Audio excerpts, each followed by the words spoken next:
السلام عليكم ورحمة الله وبركاته. أول ما نبدأ كلامنا نبدأ بسم الله والصلاة والسلام على رسول الله. اللهم صل وسلم وبارك عليه. ازيكم يا حبايبي، عاملين ايه؟ يا رب تكونوا بخير جميعا بإذن الله.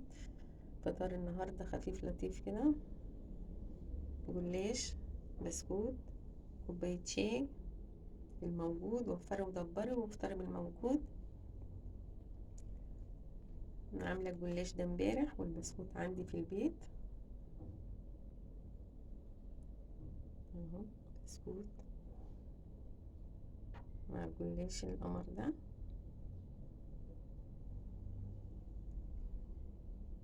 كوباية الشاي، على فكرة نص كيلو جلاش عاملة منه يا جماعة والله 4 أشكال. كنت عاملة وردات، عاملة الصوابع دي شبيهة للجاهزة، وعاملة مثلثات، وعاملة مكشكشة على الحجم الصغنن، فشكلها جميل بصراحة يعني.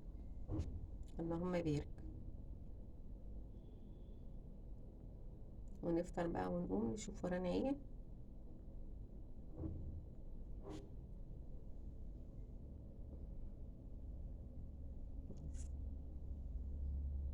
ربنا يجعل صباحنا وصباحكم كده معطر بذكر الله، لا إله إلا أنت سبحانك إن كنت من الظالمين.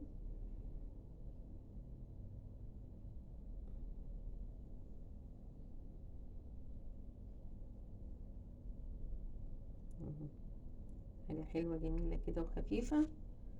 ونفطر بقى ونقوم نشوف ورانا ايه. اليوم ايه في الشتاء قصير كده، هنخلص بدري بدري، واللي وراه حاجة تانية يعملها.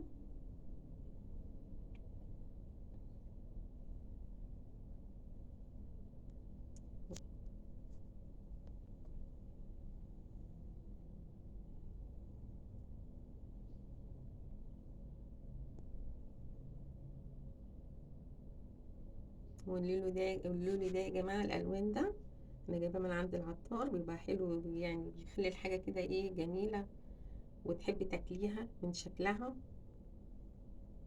أنا جايبها ب10 جنيه بس على فكرة يعني، بيخلص بنجيب غيره، مفيش مشاكل.